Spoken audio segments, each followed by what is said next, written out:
ನಮಸ್ತೆ ಮಿತ್ರರೇ. ನಮ್ಮ ಜಗತ್ತಿನಲ್ಲಿ ಹಲವು ಪೊಲಿಟಿಕಲ್ ಪಾರ್ಟಿಗಳಿವೆ.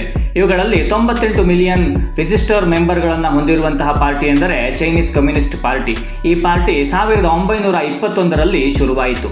ಅಂದರೆ ಇಂದಿಗೆ ಈ ಪಾರ್ಟಿಗೆ 103 ವರ್ಷವಾಗಿದೆ. ಈ ಪಾರ್ಟಿಯ ನೋಂದಾಯಿತ ಸದಸ್ಯರ ಸಂಖ್ಯೆಯನ್ನು ಓವರ್ಟೇಕ್ ಮಾಡಿದಂತಹ ಪಾರ್ಟಿ ಎಂದರೆ ಅದು ಬಿಜೆಪಿ ಪಾರ್ಟಿ. ಬಿಜೆಪಿಯ ನೋಂದಾಯಿತ ಮೆಂಬರ್ಗಳ ಸಂಖ್ಯೆ 180 ಮಿಲಿಯನ್ಗೂ ಜಾಸ್ತಿ. ಬಿಜೆಪಿ ಎಂದರೆ ಭಾರತೀಯ ಜನತಾ ಪಾರ್ಟಿ. ಈ ಭಾರತೀಯ ಜನತಾ ಪಾರ್ಟಿ ತನ್ನ ಮೈತ್ರಿ ಪಾರ್ಟಿಗಳ ಜೊತೆಗೆ ಸೇರಿ ಇಂದು ಭಾರತದ ಲೋಕಸಭಾ ಚುನಾವಣೆಯಲ್ಲಿ ಗೆಲುವನ್ನು ಸಾಧಿಸಿದೆ.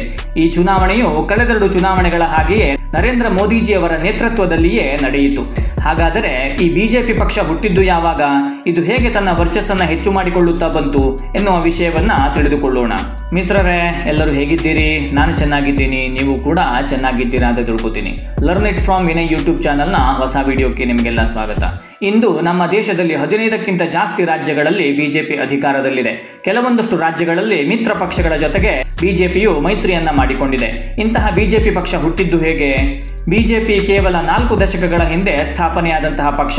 ಇಂದು ಜಗತ್ತಿನ ಅತ್ಯಂತ ದೊಡ್ಡದಾದಂತಹ ಪಕ್ಷವಾಗಿದೆ. 21 ಅಕ್ಟೋಬರ್ 1951ರಂದು ಡಾಕ್ಟರ್ ಶ್ಯಾಮ್ ಪ್ರಸಾದ್ ಮುಖರ್ಜಿ ಅವರು RSS ಸಹಾಯದಿಂದ ಭಾರತೀಯ ಜನಸಂಘ ಎನ್ನುವಂತಹ ಪಕ್ಷದ ಅಡಿಪಾಯವನ್ನ ಹಾಕಿದರು.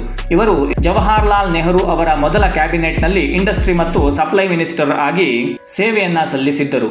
ಆ ಸಮಯದಲ್ಲಿ ಕಾಂಗ್ರೆಸ್ ಪಕ್ಷದಲ್ಲಿ ನೆಹರುವಾದ ಶುರುವಾಗಿತ್ತು. ಪಾಕಿಸ್ತಾನ ಮತ್ತು ಬಾಂಗ್ಲಾದೇಶಗಳಲ್ಲಿ ಹಿಂದೂಗಳ ಹೆಣ್ಣು ಮಕ್ಕಳ ಮೇಲೆ ಅತ್ಯಾಚಾರ ಶುರುವಾಗಿತ್ತು. ಆದರೂ ನೆಹರು ಅವರು ಈ ವಿಷಯದ ಬಗ್ಗೆ ಮಾತನಾಡುತ್ತಿರಲಿಲ್ಲ. 1950ರಲ್ಲಿ ನೆಹರು ಲಿಯಾಖತ್ ಪ್ಯಾಕ್ಟ್ ಎನ್ನುವಂತಹ ಒಂದು ಒಪ್ಪಂದದ ಕಾರಣದಿಂದ ತಮ್ಮ ಸ್ಥಾನಕ್ಕೆ ರಾಜೀನಾಮೆಯನ್ನು ನೀಡಿ ಭಾರತೀಯ ಜನಸಂಘ ಎನ್ನುವಂತಹ ಹೊಸ ಪಕ್ಷದ ಅಡಿಪಾಯವನ್ನು ಹಾಕಿದರು. ಆಗ ಈ ಜನಸಂಘದ ಚಿಹ್ನೆ ಉರಿಯುತ್ತಿರುವಂತಹ ದೀಪವಾಗಿತ್ತು. ಈ ಪಾರ್ಟಿಯ ಮುಖ್ಯ ಉದ್ದೇಶವೇನೆಂದರೆ ಹಿಂದೂಗಳ ಸಾಂಸ್ಕೃತಿಕ ಗುರುತುಗಳನ್ನು ರಕ್ಷಿಸುವುದು, ಕಾಂಗ್ರೆಸ್ ಪಕ್ಷವನ್ನು ವಿರೋಧಿಸುವುದು, ನೆಹರು ಅವರ ಮುಸ್ಲಿಂ ಪರವಾದಂತಹ ಧೋರಣೆಗಳನ್ನು ತಿರಸ್ಕರಿಸುವುದು. 1951 ಮತ್ತು 52ರ ಸಮಯದಲ್ಲಿ ನಡೆದಂತಹ ಚುನಾವಣೆಯಲ್ಲಿ ಜನಸಂಘ ಕೇವಲ 3 ಸೀಟ್ಗಳನ್ನು ಗೆದ್ದಿತ್ತು. 0ಯಿಂದ 3ರವರೆಗೆ ಬಂದಂತಹ ಪಾರ್ಟಿ ನಿಧಾನವಾಗಿ ತನ್ನ ಸ್ಥಾನವನ್ನು ಭದ್ರಪಡಿಸಿಕೊಳ್ಳಬೇಕು ಎನ್ನುವಷ್ಟರಲ್ಲಿ ಶ್ಯಾಮ್ ಪ್ರಸಾದ್ ಅವರು 1953ರಲ್ಲಿ ಅಕಾಲಿಕವಾಗಿ ಮರಣವನ್ನು ಹೊಂದುತ್ತಾರೆ. ಇದರಿಂದ ಮತ್ತೆ ಭಾರತೀಯ ಜನಸಂಘಕ್ಕೆ ಪೆಟ್ಟು ಬೀಳುತ್ತದೆ. RSSನ ಬ್ಯಾಕ್ಗ್ರೌಂಡ್ ಅನ್ನು ಹೊಂದಿರುವಂತಹ ಪಂಡಿತ್ ದೀನದಯಾಳು ಉಪಾಧ್ಯಾಯ ಎನ್ನುವವರು 1953ರಿಂದ 1967ರವರೆಗೆ ಭಾರತೀಯ ಜನಸಂಘದ ಜನರಲ್ ಸೆಕ್ರೆಟರಿ ಆಗಿ ಕಾರ್ಯವನ್ನು ಸಲ್ಲಿಸಿದ್ದಲ್ಲದೆಯೇ ತಳಮಟ್ಟದಲ್ಲಿ ಈ ಪಕ್ಷವನ್ನ ಬೇರೂರುವ ಹಾಗೆ ಮಾಡಿದರು. 1967ರಲ್ಲಿ ನಡೆದ ಜನರಲ್ ಎಲೆಕ್ಷನ್ನಲ್ಲಿ ಭಾರತೀಯ ಜನಸಂಘ 35 ಸೀಟ್ಗಳನ್ನು ಪಡೆದುಕೊಂಡಿತು. ಕೇವಲ 3 ಸೀಟ್ನಿಂದ 35 ಸೀಟ್ಗಳವರೆಗೆ ಭಾರತೀಯ ಜನಸಂಘ ಬಂದು ನಿಂತಿತ್ತು.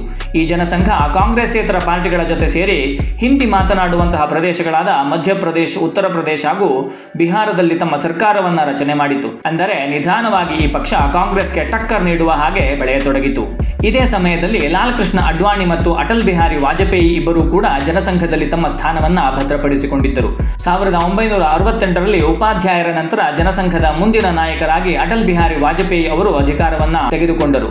ಆಗ ಜನಸಂಘದ ಮುಖ್ಯ ಉದ್ದೇಶವೇನೆಂದರೆ ಯೂನಿಫಾರ್ಮ್ ಸಿವಿಲ್ ಕೋಡ್, ಹಾಗೆ ಗೋಹತ್ಯೆ ನಿಷೇಧ, ಜಮ್ಮು ಮತ್ತು ಕಾಶ್ಮೀರದ ವಿಶೇಷ ಸ್ಥಾನಮಾನಗಳನ್ನು ನಿಲ್ಲಿಸುವುದು. ಈ ವಿಷಯಗಳನ್ನು ಇಟ್ಟುಕೊಂಡೇ ಭಾರತೀಯ ಜನಸಂಘವು ತನ್ನ ಪ್ರತಿಯೊಂದು ಹೆಜ್ಜೆಯನ್ನ ಇಡತೊಡಗಿತು ಹಾಗೂ ಪ್ರಸಿದ್ಧಿಯನ್ನ ಪಡೆಯತೊಡಗಿತು. ಈ ಪ್ರಸಿದ್ಧಿಯನ್ನ ಹೆಚ್ಚು ಮಾಡುವ ಹಾಗೆ ಇಂದಿರಾ ಗಾಂಧಿಯವರು 1975ರಲ್ಲಿ ಎಮರ್ಜೆನ್ಸಿಯನ್ನ ಭಾರತದಲ್ಲಿ ಜಾರಿಗೆ ತಂದರು.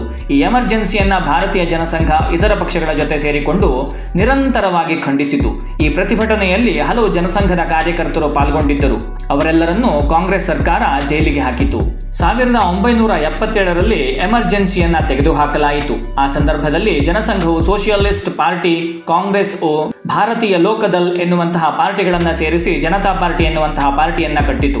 ಇವರ ಮುಖ್ಯ ಉದ್ದೇಶವೇನೆಂದರೆ ಇಂದಿರಾ ಗಾಂಧಿಯವರನ್ನ ಅಧಿಕಾರದಿಂದ ಕೆಳಗಿಳಿಸಿ ಅಧಿಕಾರದ ಚುಕ್ಕಾಣಿಯನ್ನ ಹಿಡಿಯುವುದು. ನಂತರದ ಚುನಾವಣೆಗಳಲ್ಲಿ ಈ ಪಾರ್ಟಿ ಕಾಂಗ್ರೆಸ್ ಪಾರ್ಟಿಯನ್ನ ಸೋಲಿಸಿ ಮೆಜಾರಿಟಿಯನ್ನ ಪಡೆದುಕೊಂಡಿತು. ಹಾಗೆಯೇ ಮೊರಾರ್ಜಿ ದೇಸಾಯಿ ಅವರು ಭಾರತದ ಪ್ರಧಾನಮಂತ್ರಿಯಾದರು. ಈ ಚುನಾವಣೆಯಲ್ಲಿ ಭಾರತೀಯ ಜನಸಂಘ 93 ಸೀಟ್ಗಳನ್ನು ಪಡೆದುಕೊಂಡಿತು.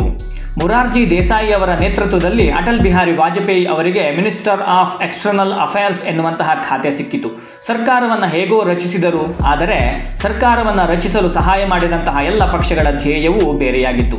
ಚಿಂತನೆಗಳು ಬೇರೆಯಾಗಿದ್ದವು. ಹಾಗಾಗಿ ಸರ್ಕಾರ ಬಂದ ಕೆಲವೇ ದಿನಗಳಲ್ಲಿ ಆಂತರಿಕವಾದಂತಹ ಕಲಹಗಳು ಶುರುವಾದವು.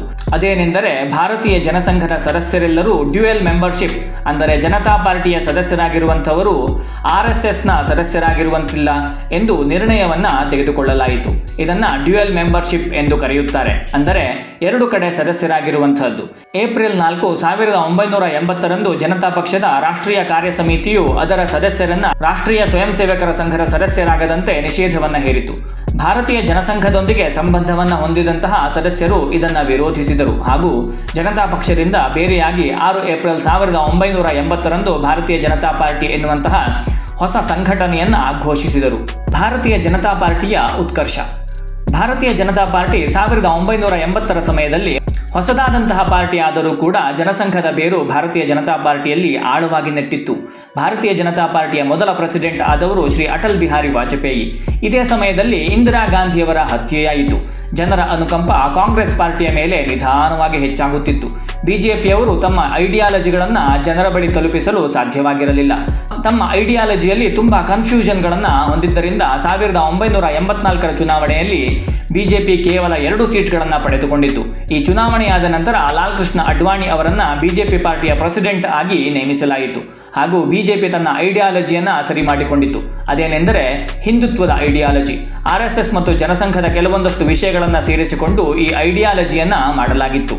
1980ರ ಸಂದರ್ಭದಲ್ಲಿ ವಿಶ್ವ ಹಿಂದೂ ಪರಿಷತ್ ಬಾಬ್ರಿ ಮಸೀದಿ ಮತ್ತು ರಾಮ ಜನ್ಮಭೂಮಿಯ ವಿಷಯದಲ್ಲಿ ಒಂದು ಆಂದೋಲನವನ್ನ ಶುರು ಮಾಡಿತು. ಈ ವಿಷಯದಲ್ಲಿ ಬಿಜೆಪಿಯವರು ಅಡ್ವಾಣಿಯ ನೇತೃತ್ವದಲ್ಲಿ ರಾಮ ಜನ್ಮಭೂಮಿಯ ಅಡಿಪಾಯವನ್ನ ಹಾಕಿದರು. ರಾಮ ಜನ್ಮಭೂಮಿಯ ವಿಷಯದಲ್ಲಿ ಬಿಜೆಪಿ ತನ್ನ ಸಂಪೂರ್ಣ ಸಹಯೋಗವನ್ನ ವಿಶ್ವ ಹಿಂದೂ ಪರಿಷತ್ತಿಗೆ ನೀಡುವುದಾಗಿ ಘೋಷಿಸಿತು. ಈ ವಿಷಯ ಬಿಜೆಪಿಯ ಇಲೆಕ್ಷನ್ನ ಒಂದು ಘೋಷಣೆಯೂ ಆಯಿತು.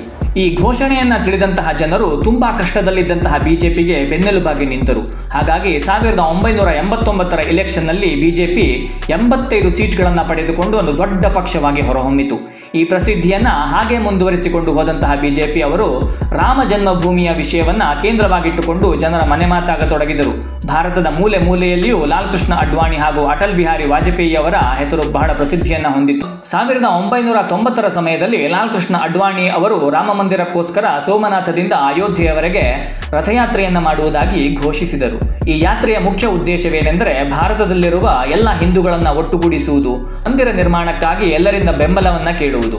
ಈ ರಥಯಾತ್ರೆಯಿಂದಾಗಿ 1 ಲಕ್ಷಕ್ಕಿಂತ ಹೆಚ್ಚು ಕರಸೇವಕರು ಅಯೋಧ್ಯೆಗೆ ಬಂದರು.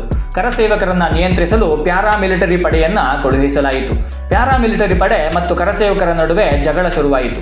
ಈ ಜಗಳದಲ್ಲಿ ಹಲವು ಕರಸೇವಕರು ಮೃತರಾದರು. ಇದರಿಂದ ಸಿಟ್ಟಿಗೆದ್ದಂತಹ ಬಿಜೆಪಿ VP ಸಿಂಗ್ ಸರ್ಕಾರಕ್ಕೆ ನೀಡಿದಂತಹ ತನ್ನ ಸಪೋರ್ಟ್ ಅನ್ನ ವಾಪಸ್ ಪಡೆದುಕೊಂಡಿತು.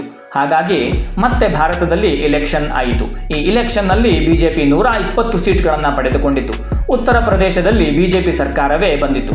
6 ಡಿಸೆಂಬರ್ 1992ರಂದು ರಾಷ್ಟ್ರೀಯ ಸ್ವಯಂ ಸೇವಕ ಸಂಘ ಒಂದು ರ್ಯಾಲಿಯನ್ನು ಹಮ್ಮಿಕೊಂಡಿತ್ತು. ಈ ರ್ಯಾಲಿಯಲ್ಲಿ ವಿಶ್ವ ಹಿಂದೂ ಪರಿಷತ್ ಹಾಗೂ ಬಿಜೆಪಿಯ ಸುಮಾರು 1 ಲಕ್ಷ ಆಕ್ಟಿವಿಸ್ಟ್ಗಳು ಸೇರಿದ್ದರು.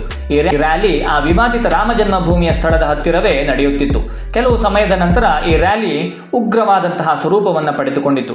ಕರಸೇವಕರು ವಿವಾದಿತವಾದಂತಹ ಬಾಬರಿ ಮಸೀದಿನ ಮೇಲೆ ಆಕ್ರಮಣವನ್ನ ಮಾಡಿ ಅದನ್ನು ನಾಶ ಮಾಡಿದರು. ಈ ಘಟನೆಯಿಂದ ಸರ್ಕಾರ ವಿಶ್ವ ಹಿಂದೂ ಪರಿಷತ್ ಅನ್ನ ಬ್ಯಾನ್ ಮಾಡಿತು. ಇದೇ ಸಮಯದಲ್ಲಿ ಬಿಜೆಪಿ ಇನ್ನೊಂದು ಯಾತ್ರೆಯನ್ನ ಮಾಡಿತು. ಅದೇನೆಂದರೆ 11 ಡಿಸೆಂಬರ್ 1991ರಲ್ಲಿ ಏಕತಾ ಯಾತ್ರೆ ಎನ್ನುವಂತಹ ಯಾತ್ರೆಯನ್ನ ಆರಂಭಿಸಿತು. ಈ ಯಾತ್ರೆ ಕನ್ಯಾಕುಮಾರಿಯಿಂದ ಶುರುವಾಗಿ 14 ರಾಜ್ಯಗಳನ್ನು ಹಾದು ಹೋಗಿ 26 ಜನವರಿ 1992ರಲ್ಲಿ ಶ್ರೀನಗರದ ಲಾಲ್ ಚೌಕ್ನಲ್ಲಿ ಭಾರತದ ಬಾವುಟವನ್ನು ಹಾರಿಸುವ ಮೂಲಕ ಮುಗಿಯಿತು. ಎರಡೂ ಯಾತ್ರೆಗಳಲ್ಲಿಯೂ ಈಗಿನ ನಮ್ಮ ಪ್ರಧಾನಿಗಳಾದಂತಹ ನರೇಂದ್ರ ಮೋದಿಯವರು ದೊಡ್ಡದಾದಂತಹ ಪಾತ್ರವನ್ನ ವಹಿಸಿದ್ದರು. 1990ರ ಸಮಯದಲ್ಲಿ ಕಾಂಗ್ರೆಸ್ ಹಳೆಯ ಕಾಂಗ್ರೆಸ್ ಆಗಿರಲಿಲ್ಲ. ಇದು ಎಲ್ಲ ರಾಜ್ಯಗಳಲ್ಲಿಯೂ ತನ್ನ ಅಸ್ತಿತ್ವವನ್ನ ಹೊಂದಿರಲಿಲ್ಲ. ಕೆಲವು ರಾಜ್ಯಗಳಲ್ಲಿ ಅಲ್ಲಿನ ಲೋಕಲ್ ಪಾರ್ಟಿಗಳೇ ಅಸ್ತಿತ್ವವನ್ನ ಹೊಂದಿದ್ದವು. ಆ ಸಮಯದಲ್ಲಿ ಕಾಂಗ್ರೆಸ್ನ ವಿರುದ್ಧ ತೊಡೆತಟ್ಟಿ ನಿಲ್ಲುವಂತಹ ಅತಿದೊಡ್ಡ ಪಕ್ಷವಾಗಿ ಹೊರಹೊಮ್ಮುತ್ತಿತ್ತು ಬಿಜೆಪಿ. ಬಿಜೆಪಿಯು ಕೆಲವು ಪಕ್ಷಗಳನ್ನು ಸೇರಿಸಿಕೊಂಡು NDA ಎನ್ನುವಂತಹ ಮೈತ್ರಿಕೂಟವನ್ನ ಆರಂಭಿಸಿತು. ಕಾಂಗ್ರೆಸ್ ಕೂಡ UPA ಎನ್ನುವಂತಹ ಮೈತ್ರಿಕೂಟವನ್ನ ಕಟ್ಟಿಕೊಂಡಿತು. ಹಾಗಾಗಿ ಇನ್ನು ಮುಂದೆ ಸ್ಪರ್ಧೆಗಳೆಲ್ಲ NDA ಮತ್ತು UPAಗಳ ನಡುವೆ ಶುರುವಾಯಿತು. ಇದಾದ ಮೇಲೆ ಅಟಲ್ ಬಿಹಾರಿ ವಾಜಪೇಯಿ ಅವರು 3 ಬಾರಿ ಪ್ರಧಾನಮಂತ್ರಿಯಾದರು. 1999ರಿಂದ 2004ರವರೆಗೆ ತಮ್ಮ ಅಧಿಕಾರಾವಧಿಯನ್ನ ಮೊದಲ ಬಾರಿ ಪೂರ್ಣವಾಗಿ ನಿಭಾಯಿಸಿದರು. ಇವರು ಪ್ರಧಾನಮಂತ್ರಿಯಾಗಿದ್ದಂತಹ ಸಂದರ್ಭದಲ್ಲಿ ಕಾರ್ಗಿಲ್ ಯುದ್ಧವಾಯಿತು. ಭಾರತವು ಕಾರ್ಗಿಲ್ ಯುದ್ಧವನ್ನು ಗೆದ್ದಿತ್ತು. 2004ರ ಸಂದರ್ಭದಲ್ಲಿ ಎಲ್ಲರೂ NDA ಸರ್ಕಾರವೇ ಮತ್ತೆ ಅಧಿಕಾರಕ್ಕೆ ಬರುತ್ತದೆ ಎಂದು ಆಲೋಚನೆಯನ್ನು ಮಾಡುತ್ತಿದ್ದಂತಹ ಸಂದರ್ಭದಲ್ಲಿ UPA 2004ರಿಂದ 2014ರವರೆಗಿನ ಸಮಯದಲ್ಲಿ ತನ್ನ ಅಧಿಕಾರಾವಧಿಯನ್ನು 2 ಬಾರಿ ಪೂರ್ಣಗೊಳಿಸಿತು. ಮತ್ತೆ ಕಾಂಗ್ರೆಸ್ ಸರ್ಕಾರವೇ 2014ರ ನಂತರ ಅಧಿಕಾರಕ್ಕೆ ಬರುತ್ತದೆ ಎಂದು ಆಲೋಚನೆಯನ್ನು ಮಾಡುತ್ತಿದ್ದಾಗ ಬಿಜೆಪಿ ತನ್ನ ಹೊಸದಾದಂತಹ ವಿಚಾರಧಾರೆಯಿಂದ ನರೇಂದ್ರ ಮೋದಿಜಿ ಅವರ ನೇತೃತ್ವದಲ್ಲಿ ಚುನಾವಣೆಯನ್ನು ಎದುರಿಸಿ ಅಧಿಕಾರಕ್ಕೆ ಬಂತು. ಇದಕ್ಕೆಲ್ಲ ಮೂಲ ಕಾರಣವೇನೆಂದರೆ 2009ರಿಂದ 2014ರ ಸಮಯದಲ್ಲಿ ಅಧಿಕಾರವನ್ನು ಮಾಡುತ್ತಿದ್ದಂತಹ ಕಾಂಗ್ರೆಸ್ನ ಮೇಲೆ ಅತಿಯಾದಂತಹ ಕರಪ್ಷನ್ಗಳ ಆರೋಪವನ್ನು ಮಾಡಲಾಯಿತು ಹಾಗೂ ಸಾಮಾನ್ಯ ಜನಜೀವನ ಕಷ್ಟವಾಗಿತ್ತು. ಏಕೆಂದರೆ ಎಲ್ಲ ವಸ್ತುಗಳ ಬೆಲೆ ಹೆಚ್ಚಾಗಿತ್ತು. ಜನರು ಪರಿವರ್ತನೆಯನ್ನ ಬಯಸುತ್ತಿದ್ದರು. ಅದೇ ಸಮಯದಲ್ಲಿ ಮೋದಿಜಿ ಅವರು ಹಲವು ಬಾರಿ ಗುಜರಾತ್ನಲ್ಲಿ ಮುಖ್ಯಮಂತ್ರಿಯಾಗಿ ಪ್ರಸಿದ್ಧಿಯನ್ನು ಹೊಂದಿದ್ದರಿಂದ ಜನರೆಲ್ಲರೂ ಅವರ ಮೇಲೆ ವಿಶ್ವಾಸವನ್ನ ಇಟ್ಟು NDA ಪಕ್ಷವನ್ನ ಗೆಲ್ಲಿಸುತ್ತಾರೆ. ಇಷ್ಟಾದ ಮೇಲೆ 2019ರಲ್ಲೂ ಮತ್ತೆ ಐತಿಹಾಸಿಕವಾದಂತಹ ಗೆಲುವನ್ನ NDAಗೆ ಜನರು ಒದಗಿಸಿಕೊಟ್ಟರು. 2019ರ ಚುನಾವಣೆಯಲ್ಲಿ ಬಿಜೆಪಿ ಸ್ವತಂತ್ರವಾಗಿ ತಾನೇ ಸರ್ಕಾರವನ್ನ ಮಾಡುವಷ್ಟು ಸೀಟ್ಗಳನ್ನ ಪಡೆದುಕೊಂಡಿತು. ಈ ಎಲ್ಲ ಎಲೆಕ್ಷನ್ನಲ್ಲೂ ಬಿಜೆಪಿ ಅದ್ಭುತವಾದಂತಹ ಸಾಧನೆಯನ್ನ ಮಾಡಿದೆ. ಇದಕ್ಕೆಲ್ಲ ಕಾರಣ ಶ್ರೀ ನರೇಂದ್ರ ಮೋದಿ ಹಾಗೂ ಅಮಿತ್ ಶಾ. ಇದು ಬಿಜೆಪಿ ಪಾರ್ಟಿಯ ಇತಿಹಾಸವಾಗಿದೆ. ನಮ್ಮ ವಿಡಿಯೋ ನಿಮಗೆ ಇಷ್ಟವಾದರೆ ಲೈಕ್ ಮಾಡಿ, ಶೇರ್ ಮಾಡಿ ಹಾಗೂ ನಮ್ಮ ಚಾನಲ್ ಅನ್ನು ಸಬ್ಸ್ಕ್ರೈಬ್ ಮಾಡಿ. ಧನ್ಯವಾದ.